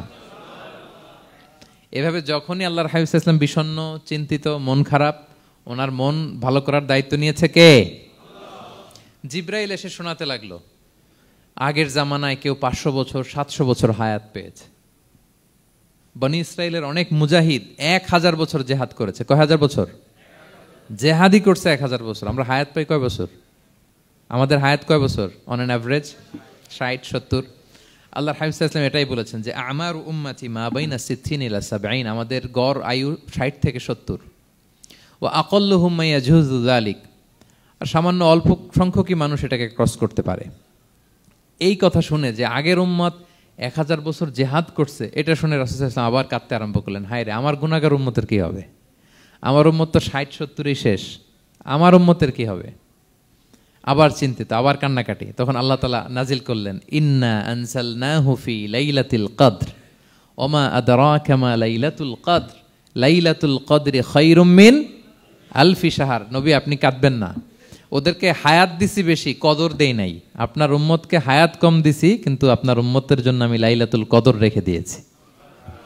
এক কদরের রাতে ইবাদত করলে খায়রুম মিন আলফি শাহর, 1000 মাস ইবাদত করলে যে পরিমাণ সওয়াব, অতটুকু না, খায়ের এর চেয়ে বেশি সওয়াব আল্লাহ তাআলা আপনার উম্মতের আমলনামায় দিয়ে দিবেন। আবার আল্লাহর হাবিব সাল্লাল্লাহু আলাইহি ওয়াসাল্লাম মন ভালো হয়ে গেল। ওয়ালা সাউফা ইউতিকা রাব্বুকা, সবাই বলেন ওয়ালা সাউফা ইউতিকা রাব্বুকা ফাতারদা। নবী হে এত দিব, আপনি শুধু হ্যাপি হবেন, হ্যাপি। এরপরে বদরের যুদ্ধে বিজয় দান করলেন, মক্কা বিজয় দান করলেন, তাবুক যুদ্ধে বিজয় দান করলেন। সব শেষে জান্নাতে ওনার জন্য স্পেশাল একটা জায়গা থাকবে, ওই জায়গায় কেউ বসতে পারবে না। জায়গাটার নাম মাকামে মাহমুদ। ওয়া মিনাল লাইলি ফাতাহাজ্জাদ বিহি নাফিলাতাল লাকা আসা আন ইয়াবআসাকা রাব্বুকা মাকামাম মাহমুদা। ওই মাকামে মাহমুদের সিংহাসনে আল্লাহর হাবিব সাল্লাল্লাহু আলাইহি ওয়াসাল্লাম বসবেন, ওনার জন্য স্পেশাল, খাস, কেউ এখানে বসতে পারবে না। তার মানে হ্যাপি শুধু দুনিয়াতেই করবে না আল্লাহ তাআলা, আল্লাহর হাবিবকে আখিরাতেও করবে। আল্লাহর হাবিব সাল্লাল্লাহু আলাইহি ওয়াসাল্লামকে কাউসার দেয়া হবে, ইন্না আতাইনা কাল কাউসার। হে নবী আপনাকে কাউসার দিয়েছি, এমন হাউজে কাউসার যে হাউজে কাউসারের সামনে পান পেয়ালা, যেটা দিয়ে পানি নিয়ে আপনি উম্মতকে খাওয়াবেন, এটার সংখ্যা আকাশের তারা যত বেশি তার চেয়েও বেশি।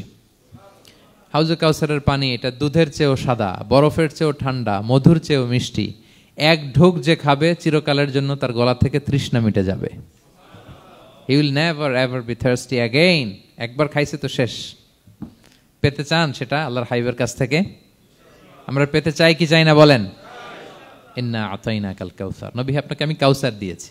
সব শেষে আল্লাহর হাবিব সাল্লাল্লাহু আলাইহি ওয়াসাল্লাম সুপারিশ করার অনুমতি পাবেন, যেদিন কেউ সুপারিশ করতে পারবে না। সবাই বলবে নফসি নফসি নফসি নফসি, থার থার করে কাঁপবে। এক একজন নবী, ইব্রাহিম আলাইহিস সালাম, ঈসা আলাইহিস সালাম, মুসা আলাইহিস সালাম, থার থার করে কাঁপবে। আর আল্লাহর হাবিব সাল্লাল্লাহু আলাইহি ওয়াসাল্লাম ওই মাকামে মাহমুদে সিংহাসন ফেলে দিয়ে সেজদায় শুধু কাঁদতে থাকবে, আর সেজদার মধ্যে বলবে উম্মতি উম্মতি উম্মতি উম্মতি। হে আল্লাহ আপনি আমার গুনাহগার উম্মতকে বাঁচান, আল্লাহ আপনি আমার গুনাহগার উম্মতকে বাঁচান, আল্লাহ আপনি আমার গুনাহগার উম্মতকে বাঁচান। আল্লাহ তাআলা এটা সহ্য করতে না পেরে জিবরাইল আলাইহিস সালামকে বলবেন যে ওয়াসআলহু মা ইউবকিক, জিবরাইল যাও জিজ্ঞেস করো তো আমার বন্ধু এত কাঁদে কেন, কি চায় জিজ্ঞেস করো। তো আল্লাহর হাবিব সাল্লাল্লাহু আলাইহি ওয়াসাল্লাম বলবেন আল্লাহুম্মা উম্মতি উম্মতি, আল্লাহ আমার উম্মতকে বাঁচান, আমার গুনাহগার উম্মতকে বাঁচান। আল্লাহ তাআলা এবার জিবরাইল মারফত বলবেন যে ইযহাব ইলা মুহাম্মদ সাল্লাল্লাহু আলাইহি ওয়াসাল্লাম, যাও মুহাম্মদের কাছে যাও, ওয়াকুল লাহু, তাকে বলো দুনিয়াতে যেমনি কখনো কষ্ট পেতে দেই নাই, বারবার তাকে হ্যাপি করেছি, খুশি করেছি। ওয়া ইন্না সানুরদিকা ফি উম্মাতিকা ওয়ালা নাসুউক, আজকের এই কঠিন দিনেও আমার হাবিবকে আমি কষ্ট দিব না, তার উম্মতের ব্যাপারেও তাকে আমি খুশি করে দেব। তার গুনাহগার উম্মতের ব্যাপারেও আজকে মুহাম্মদ সাল্লাল্লাহু আলাইহি ওয়াসাল্লামকে আমি খুশি করে দেব। আল্লাহর হাবিব সাল্লাল্লাহু আলাইহি ওয়াসাল্লাম তখন সুপারিশ শুরু করবেন। আল্লাহু আকবার, আল্লাহু আকবার। ওয়ালা সাউফা ইউতিকা রাব্বুকা ফাতারদা। নবী হে আপনাকে এত নেয়ামত দিব আপনি নিয়ে কুলাতে পারবেন না। সব শেষে এই গুনাহগার উম্মতকে সুপারিশ করে জাহান্নাম থেকে নাম কাটিয়ে সবাইকে নিয়ে তিনি একটা ফ্ল্যাগ হাতে নিয়ে তিনি জান্নাতের দিকে ছুটবেন। ওই ফ্ল্যাগের মধ্যে লেখা থাকবে আলহামদু। কি লেখা থাকবে? মানে প্রশংসা, প্রশংসার পতাকা। নিজেও তো প্রশংসিত। মুহাম্মদ মানে কি জানেন? মুহাম্মদ মানে কি? প্রশংসিত। এই কারণে মুহাম্মদ সাল্লাল্লাহু আলাইহি ওয়াসাল্লামকে মক্কার লোকেরা গালি দিয়েও শান্তি পেত না। মানে যদি বলি এই প্রশংসিত লোকটা খারাপ, কথাটা হইল? প্রথমে আগে বলা লাগে কি? প্রশংসিত। মুহাম্মদ মানে কি? তো এই জন্য মক্কার লোকেরা রাসূল সাল্লাল্লাহু আলাইহি ওয়াসাল্লামকে মুহাম্মদ না বলে ডাকতো মুদাম্মাম, মানে নিন্দিত। তো মুদাম্মাম তো রাসূলের নাম না, রাসূল সাল্লাল্লাহু আলাইহি ওয়াসাল্লামের নাম কি? মুহাম্মদ, প্রশংসিত। এই জন্য গালি দিয়েও তারা মজা করতে পারতো না, সুবিধা করতে পারতো না। গালি দিলেও আগে প্রশংসা করে নেওয়া লাগতো। প্রথমে বলতো মুহাম্মদ পাগল, এরকম বলতো নাউযুবিল্লাহ, তার মানে প্রশংসিত লোকটা পাগল হইলো, এটা গালি হয়েছে, ঘুরে ফিরে তো প্রশংসাই হয়ে গেল। তো আল্লাহর হাবিব সাল্লাল্লাহু আলাইহি ওয়াসাল্লাম লিওয়াউল হামদ, প্রশংসার ফ্ল্যাগ নিয়ে বিশাল উম্মতকে নিয়ে জান্নাতে অভিমুখে যাবেন এবং জান্নাতের দরজায় হি উইল বি দা প্রথম নক করবেন উনি। তখন জান্নাতের রক্ষী ফেরেশতা বলবে মান আনতা, কে? আল্লাহর হাবিব সাল্লাল্লাহু আলাইহি ওয়াসাল্লাম বলবেন আনা মুহাম্মদ, আমি মুহাম্মদ। তো ফেরেশতা বলবে আমরা দাঁড়ায় আছি এজন্য আল্লাহ বলে দিয়েছেন মুহাম্মাদের আগে কাউকে যেন এন্ট্রি দেয়া না হয়, আপনার আগে যেন কারো জন্য জান্নাতের দরজা না খুলি, স্পেশাল উপর থেকে অর্ডার আছে। আপনি যেহেতু নক করেছেন, ওয়েলকাম, আসেন। পুরো উম্মাহ নিয়ে আল্লাহর হাবিব সাল্লাল্লাহু আলাইহি ওয়াসাল্লাম জান্নাতে ঢুকবেন। ওয়ালা সাউফা ইউতিকা রাব্বুকা ফাতারদা, নবী হে আপনাকে অচিরেই এত নেয়ামত দিব আপনি সন্তুষ্ট হয়ে যাবেন। প্রথম দুইটা শপথ গেল, এরপর তিনটা সুসংবাদ গেল। এরপর আল্লাহ তাআলা অতীতে যে নবীর পাশে ছিলেন, অতীতে যে বিভিন্ন নেয়ামত দিয়ে আল্লাহর হাবিব সাল্লাল্লাহু আলাইহি ওয়াসাল্লামকে আল্লাহ তাআলা ধন্য করেছেন, এগুলো রিমাইন্ডার দিচ্ছেন যে নবী আপনি কেন চিন্তিত হন, আমি আগেও ছিলাম আপনার সাথে, এখনো আছি, ভবিষ্যতেও থাকব। তিনি বললেন আলাম ইয়াজিদকা ইয়াতীমান ফাআওয়া, তিনি কি আপনাকে ইয়াতীম অবস্থায় পাননি, তিনি কি আপনাকে আশ্রয় দেননি? আপনারা জানেন আল্লাহর হাবিব সাল্লাল্লাহু আলাইহি ওয়াসাল্লাম যখন মায়ের পেটে, তখনই তার পিতা দুনিয়া থেকে ইন্তেকাল করেছেন। মায়ের পেটে তার বয়স হচ্ছে 6 মাস, দুনিয়াতে আসেননি আল্লাহর হাবিব সাল্লাল্লাহু আলাইহি ওয়াসাল্লাম রাহমাতাল লিল আলামিন। মায়ের পেটে থাকা অবস্থায় বাবা হারিয়েছেন, দুনিয়াতে আসলেন 6 বছর বয়সে তিনি মাকে হারিয়েছেন। কয় বছর বয়সে? 6 বছর। তারপর মায়ের ইন্তেকালের পরে দাদার কাছে, আব্দুল মুত্তালিবের কাছে লালিত পালিত হতে লাগলেন। 8 বছর বয়সে দাদাও ইন্তেকাল করলেন। বাবা চলে গেলেন জন্মের আগে, মা চলে গেলেন 6 বছর, মানে শিশু থাকতে। 8 বছর বয়সে তো শিশু, দাদাও চলে গেলেন। 8 বছর বয়স থেকে আল্লাহর হাবিব সাল্লাল্লাহু আলাইহি ওয়াসাল্লাম চাচার কাছে এতিম অবস্থায় লালিত পালিত হতে লাগলেন। এবং আবু তালেব এত ভালোবাসতো, ইমান আনে নাই, শেষ পর্যন্ত ইমান আনেনি, শিরকের উপরে ইন্তেকাল করেছে, কিন্তু আল্লাহর হাবিব সাল্লাল্লাহু আলাইহি ওয়াসাল্লামকে এত ভালোবেসেছেন, বাবার যে কি মানে পিতৃ স্নেহের যে কি মায়া, এটা বুঝতে দেন নাই কখনো, এটার অভাব কখনো তিনি টের পান নাই, ওনার যে বাবা নাই আবু তালেবের কারণে। এতটা ভালোবেসেছেন। তার মানে কখনোই রাসূল সাল্লাল্লাহু আলাইহি ওয়াসাল্লামকে লালন পালন, রক্ষণাবেক্ষণ, টেক কেয়ারের কোনো গ্যাপ আল্লাহ তাআলা রাখেননি। হালিমাতু সাদিয়ার কাছে, পরে মায়ের কাছে, উম্মে আইমানের কাছে, দাদা আব্দুল মুত্তালিবের কাছে, পরে চাচার কাছে, একটার পর একটা, স্লট বাই স্লট রেডি। সেটাই স্মরণ করে দিলেন যে নবী এমন তো হয় নাই যে আপনাকে লালন পালনের জন্য কেউ ছিল না। আলাম ইয়াজিদকা ইয়াতীমান ফাআওয়া, আপনার রব কি আপনাকে ইয়াতীম অবস্থায় আশ্রয়ের ব্যবস্থা করে দেননি? মানে তখন তো আমি ছিলাম আপনার সাথে, কেউ ছিল না, তখন তো আমি ছিলাম। তো আপনারা তো ভয় কিসের? আপনি হতাশ হবেন না, নিরাশ হবেন না, হাল ছাড়বেন না আপনি। তাহলে প্রিয় ভাইরা, আল্লাহর হাবিব সাল্লাল্লাহু আলাইহি ওয়াসাল্লাম ইয়াতীম অবস্থায় পৃথিবীতে এসেছিলেন এবং এজন্য ইয়াতীমের সাথে ভালো আচরণ তিনি করতে বলতেন আল্লাহর হাবিব সাল্লাল্লাহু আলাইহি ওয়াসাল্লাম। যারা এতিমকে ভালোবাসে আল্লাহ তাদেরকে ভালোবাসে। এবং আল্লাহর হাবিব সাল্লাল্লাহু আলাইহি ওয়াসাল্লাম বলতেন আনা ওয়া কাফিলুল ইয়াতীমি ফিল জান্নাতি কাহাতাইন, আমি এবং এতিমের রক্ষণাবেক্ষণকারী এইভাবে প্রতিবেশীর মতো জান্নাতে থাকব। এই 2 আঙ্গুলের মাঝে যেমনি গ্যাপ নাই, আমার আর এতিমের রক্ষণাবেক্ষণকারী তার বাড়ির মাঝখানে কোনো গ্যাপ থাকবে না জান্নাতে। We will be neighbour in paradise, জান্নাতে এরকম আমরা কাছাকাছি থাকবো। আল্লাহু আকবার পড়েন। তাহলে এতিমের রক্ষণাবেক্ষণকারীকে আল্লাহ তাআলা ভালোবাসেন। যারা এতিমকে পছন্দ করে না, এতিমকে তাড়িয়ে দেয়, তাদেরকে আল্লাহ পছন্দ করেন। আল্লাহ তাআলা বলেন আরাআইতাল্লাযী ইউকাযযিবু বিদ্দীন ফাযালিকাল্লাযী ইয়াদুউল ইয়াতীম, যারা আখিরাতকে অবিশ্বাস করে তারাই এতিমকে ঘাড় ধাক্কা দিয়ে তাড়িয়ে দেয়। কোনো বিশ্বাসী কখনো এতিমের সাথে খারাপ আচরণ করে না। আপনাদের যাদের মন শক্ত, অনেকের চোখ দিয়ে পানি নামে না। আমার এক আত্মীয় আছে, খুব আল্লাহওয়ালা, আমার জীবনে এত আল্লাহওয়ালা আমি দেখি নাই, কিন্তু ওনার চোখ দিয়ে পানি নামে না। বারবার এসে আমারে বলে যে মিজান কি করবো বলো, তুমি একটু মোনাজাত ধরো। আমার মনে আছে আমি ওনাকে নিয়ে মোনাজাত ধরতাম, তো ওনার কান্না আসে না চোখ দিয়ে। এত আল্লাহওয়ালা, খুব ভালো মানুষ, কিন্তু চোখ দিয়ে পানি নামে না। এটা অনেকের হয়, নানা কারণে হয়। তো আল্লাহর হাবিব সাল্লাল্লাহু আলাইহি ওয়াসাল্লাম বলেছেন কারো যদি চোখ দিয়ে পানি না নামে বা হৃদয় নরম না হয়, তারা যেন এতিমের মাথায় হাত বুলিয়ে দেয়। এক সাহাবী এসে বললেন, ইয়া রাসূলুল্লাহ, আমার হৃদয়টা বড় শক্ত, হৃদয় নরম হয় না। রাসূল সাল্লাল্লাহু আলাইহি ওয়াসাল্লাম বললেন, তাই? আচ্ছা, আতুহিব্বু আন ইয়ালিনা কলবুক, তুমি কি চাও তোমার হৃদয় নরম হোক, ওয়া তুদরাকা হাজাতুক, এবং তোমার আশা পূরণ হোক? তিনি বললেন, হ্যাঁ। তখন রাসূল সাল্লাল্লাহু আলাইহি ওয়াসাল্লাম বললেন, ইরহামিল ইয়াতীম, এতিমের উপর রহম করো। ওয়ামসা আলা রাসি, এতিমের মাথায় হাত বুলিয়ে দাও। ওয়া আতইমহু মিন তুআমিক, তোমার খাবার এতিমকে খাওয়াও। তালিনু কলবুক, তোমার অন্তর নরম হবে। তুদরাকা হাজাতুক, তোমার ইচ্ছা পূরণ হবে। তাহলে হৃদয় যদি শক্ত থাকে, কার মাথায় হাত বুলাবেন? বুলাইছেন কখনো? হ্যাঁ, বুলিয়েছেন? খুঁজে খুঁজে হাত বুলাবেন। বাংলাদেশে তো অনেক অরফেনেজ আছে, অনাথ আশ্রম, ওখানে যাবেন। সুযোগ হলে একদিন যে একটু লাঞ্চ করলেন ওদের সাথে বসে, ডিনার করলেন, একসাথে খেলেন, ওদের মাথায় হাত বুলিয়ে দিলেন, সাধ্যমতো কিছু উপহার হাতে তুলে দিলেন, আপনার ইচ্ছা পূরণ হবে আর আপনার হৃদয় নরম হবে ইনশাআল্লাহ। আর এতিমকে আদর করা মানে নবী সাল্লাল্লাহু আলাইহি ওয়াসাল্লামের প্রতি ভালোবাসা দেখানো, কারণ আমার নবী এতিম হয়ে বড় হয়েছেন। এতিমের প্রতি ভালোবাসা প্রকারান্তরে নবী সাল্লাল্লাহু আলাইহি ওয়াসাল্লামের প্রতি ভালোবাসা দেখানো হয়, কারণ আমার নবী এতিম হয়ে বড় হয়েছেন। সুবহানাল্লাহ। কিন্তু তার বিপরীতে আমরা সমাজে কি দেখি? এতিমের মাথায় হাত বুলানো তো দূরের কথা, এতিমের সম্পদও খেয়ে ফেলে অনেকে। হ্যাঁ, এরকম আছে না? এতিমের সম্পদ দেদারসে গিলতেছে। কি যে আমাদের চিন্তাধারা! দেখবেন যে লোকটা এতিমের সম্পদ গিলে, ওরা রোজা অবস্থায় এক ঢোক পানি গিলাতে পারবেন কিনা দেখেন। যে বলেন একটু পানি খান তো, খাবে না কেন? হারাম। তো ওই হারাম কিন্তু গিলতেছে ইচ্ছা মতো। রোজা অবস্থায় এক ফোঁটা আপনি পানি গিলাতে পারবেন না, এরে কেন? হারাম। কিন্তু ওইদিকে ভাতিজার সম্পদ গিলতেছে দেদারসে। আল্লাহ বলেন, এটা ভাতিজার সম্পদ না, এটা তুমি জাহান্নামের আগুন পেটে ঢুকাচ্ছ। জাহান্নামের আগুন। ইন্নাল্লাযীনা ইয়াকুলুনা আমওয়ালাল ইয়াতামা যুলমান ইন্নামা ইয়াকুলুনা ফি বুতুনিহিম নারা ওয়া সায়াসলাউনা সাঈরা। যারা এতিমের সম্পদ খায়, এটা সম্পদ না, এটা জাহান্নামের আগুন তুমি পেটে ঢুকাচ্ছ। সো এতিমের প্রতি যেন আমরা নমনীয় হই, তাদের মাথায় হাত বুলাই, তাদের জন্য খরচ করি, তাদের প্রতি যেন আমরা দয়াদ্র হই, কারণ আমার নবী এতিম অবস্থায় বড় হয়েছেন। তাহলে নবী সাল্লাল্লাহু আলাইহি ওয়াসাল্লামকে এটা স্মরণ করে দিলেন, নবী আপনি তো এতিম ছিলেন, আমি তো আপনাকে রক্ষণাবেক্ষণের ব্যবস্থা করছি। আর কি করেছি?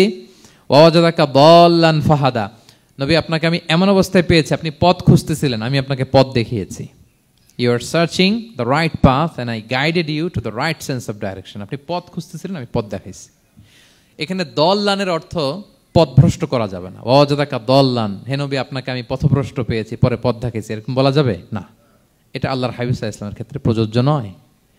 অনেক বাংলা তাফসীর অর্থে আমি দেখেছি পথ হারা, নবী আপনাকে আমি পথ হারা পেয়েছি, পথ দেখেছি, এটাও খুব একটা সুন্দর না। সবচেয়ে সুন্দর হচ্ছে নবী আপনি পথ খুঁজতেছিলেন, সত্যের অনুসন্ধানী ছিলেন। অনেক সময় দেখবেন অনেক পথিক যেতে যেতে এমন এক জায়গায় যায়, দেখে 3 রাস্তা কিন্তু কোনো সাইনবোর্ড নাই। পুরাতন রাস্তাগুলোতে এরকম অনেক সময় হতো না আমাদের, 3 দিকে রাস্তা, কোনো সাইনবোর্ড নেই, তো যাবো কই? এটা বুঝালেন যে নবী আপনি পথ খুঁজতেছিলেন, আমি আপনাকে দেখিয়েছি, হে নবী এটাই সিরাতুল মুস্তাকিমের পথ। ওয়াজাদাকা দাল্লান ফাহাদা, আপনি পথ খুঁজতেছিলেন, আমি আপনাকে পথ দেখিয়েছি। তো ছোটবেলায় সাথে ছিলাম, পথ খুঁজতেছিলেন, পথ দেখালাম, আমি আপনার ভুললাম কোথায়?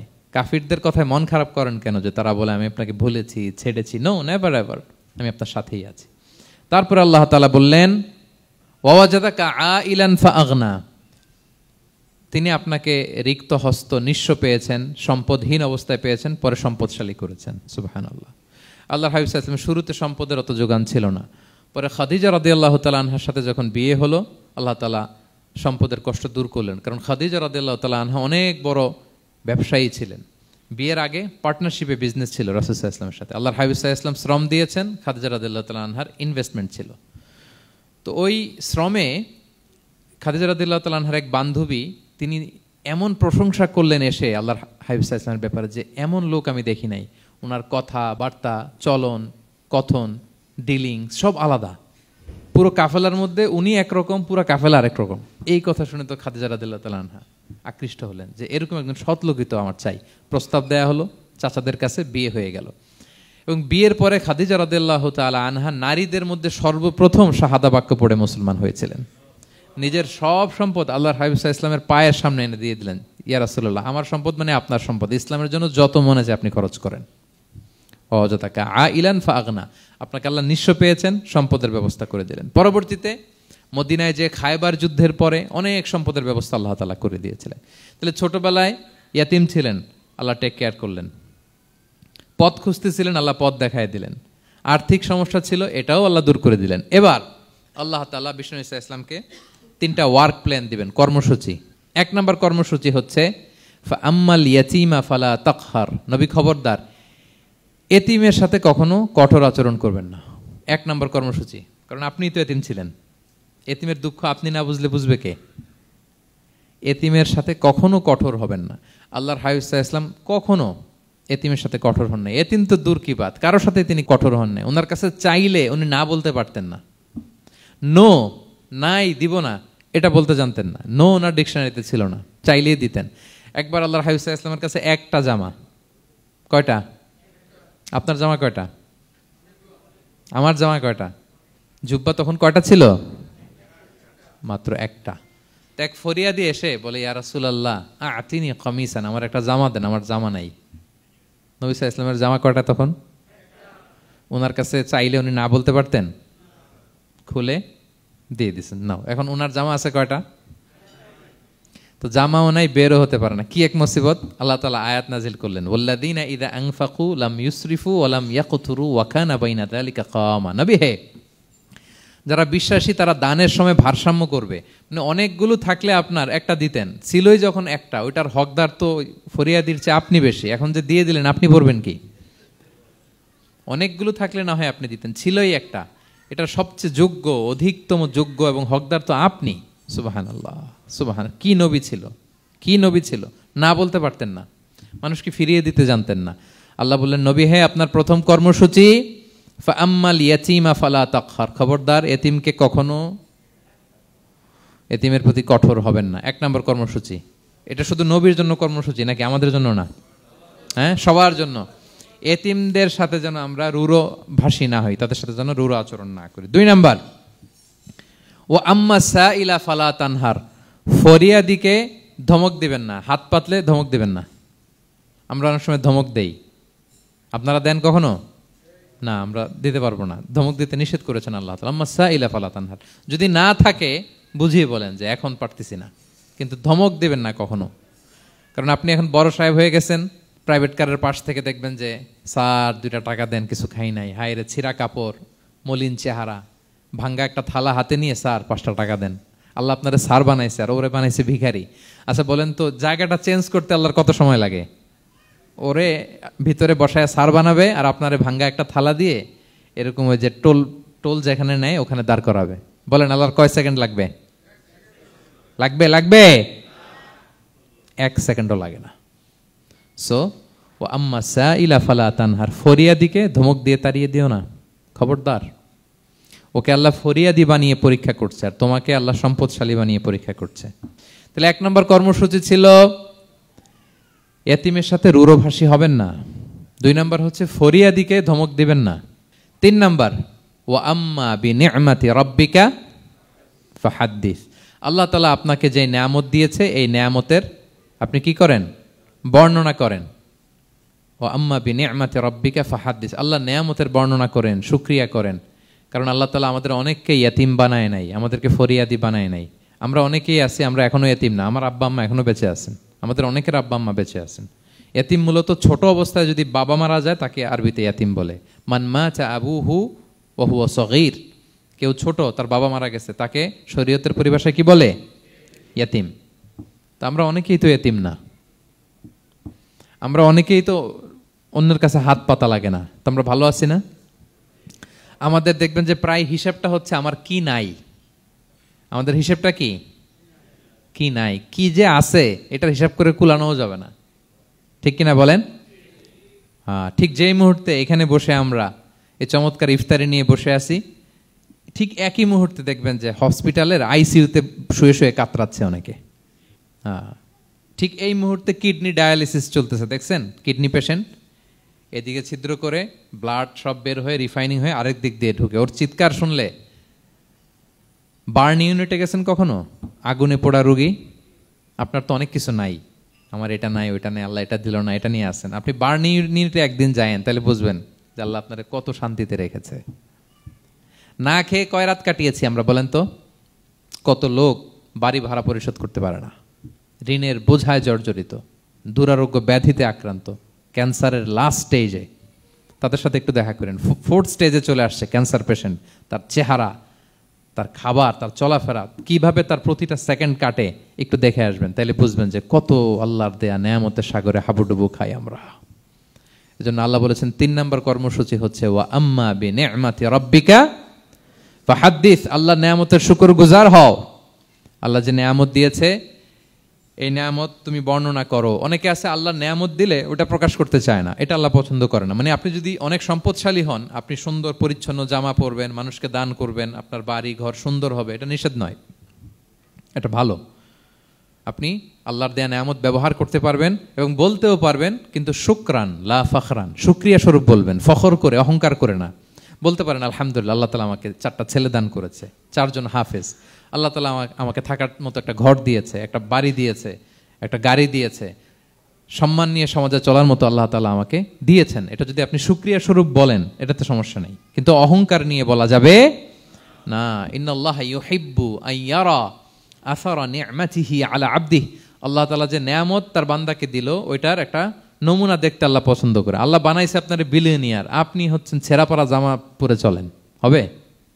বানাইছে আল্লাহ তাআলা আপনাকে অনেক সম্পদশালী, আপনার চলা ফেরা কোনো রুচিই নাই, এটা হইলো না। আল্লাহ চায় যে তোমার যে নেয়ামত দিছে এটার একটা নমুনা তোমার মধ্যে থাক, এটাও শুকরগুজার হওয়ার একটা আলামত। তাহলে 3 নম্বর কর্মসূচি কি? ওয়া আম্মা বিনি'মাতি রাব্বিকা ফাহাদ্দিস, আল্লাহর নেয়ামতের শুকরগুজার হও, আল্লাহ তাআলা যে নেয়ামত দিয়েছে সেটা বর্ণনা করো।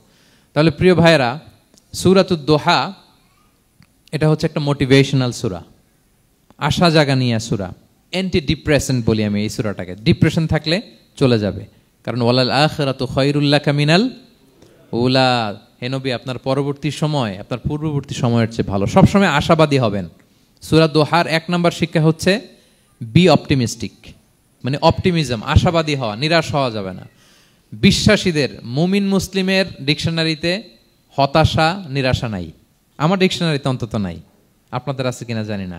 আজকে থেকে বলেন আপনাদের ডিকশনারিতে হতাশা নিরাশা রাখবেন? আমাদের কোনো হতাশা নাই, নিরাশা নাই, কারণ আমরা যে পরিস্থিতিতে থাকি না কেন আমাদের সাথে কে আছেন? লা তাহজান ইন্নাল্লাহা মা'ানা, চিন্তিত হয়ো না, আল্লাহ আমার সাথে আছেন। আল্লাহ আমার সাথে আছেন বললেই দেখবেন মুস্কানের মতো এক তাকবীর আপনার মুখ দিয়ে বেরোচ্ছে, এমন এনার্জি বেরোচ্ছে, গোটা বিশ্ব আপনি জয় করে ফেলবেন তখন। এটাই আমাদের সবচেয়ে বড় পাওয়ার। আমাদের সাথে কে আছে?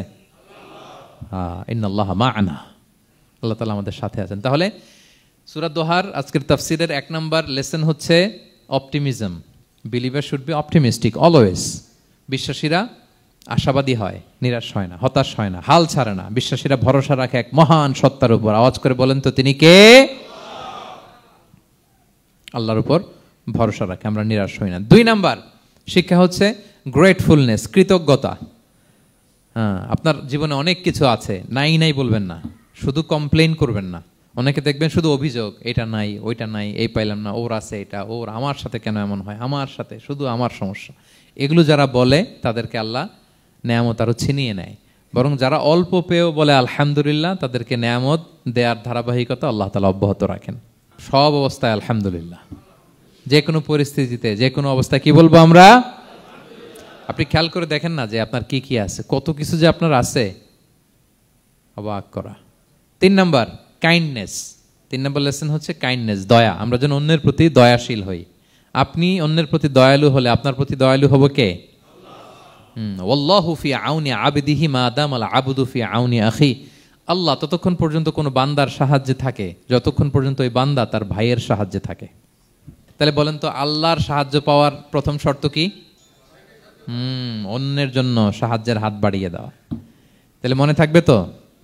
নাকি এতিমকে ধাক্কা দিয়ে বের করে দিবেন, ফরিয়াদিকে ধমক দিবেন একটা? বড় সাহেব তো আপনি, বড় স্যার, খবরদার। তাহলে 1 নম্বর লেসন অপটিমিজম। আমরা হতাশ হব না, হতাশা আমাদের ডায়েরিতে নাই, আমরা আশাবাদী, আমরা আল্লাহর রহম ভরসার ভিখারি, ঠিক কিনা বলেন? 2 নম্বর লেসন হচ্ছে গ্রেটফুলনেস। আমরা সবসময় আল্লাহর প্রতি শুকরগুজার হব, কৃতজ্ঞ হব। আল্লাহর হাবিব সাল্লাল্লাহু আলাইহি ওয়াসাল্লাম বলতেন, আল্লাহুম্মা জাআলনি সাবুরা ওয়া জাআলনি শাকুরা ওয়া জাআলনি ফি আইনি সগীরা ওয়া ফি আয়ুনিন নাসি কাবীরা। আল্লাহ আপনি আমাকে ধৈর্যশীল বান্দা বানান, আপনি আমাকে শুকরগুজার বানান। আল্লাহ আমার চোখে আমাকে ছোট বানান, আল্লাহ গোটা বিশ্বের মানুষের চোখে, জনতার চোখে আমাকে বড় বানান। আওয়াজ করে পড়েন আমিন। এই দোয়াটা বেশি বেশি পড়বেন। আর সব শেষে আমরা যেন কাইন্ড হতে পারি, অন্যের প্রতি দয়ালু হতে পারি। যে রহম করে সে রহম প্রাপ্ত হয়, যে অন্যকে দয়া দেখায় সে আল্লাহর পক্ষ থেকে দয়া পায়। আল্লাহ তাআলা আমাদের সবাইকে কথাগুলো বোঝার ও আমল করার তৌফিক দান করুক। হাযা মা ইনদি ওয়াল ইলমু ইনদাল্লাহি আলাইহি তাওয়াক্কালতু ওয়া ইলাইহি উনীব। আসসালামু আলাইকুম ওয়া রাহমাতুল্লাহি ওয়া বারাকাতুহু।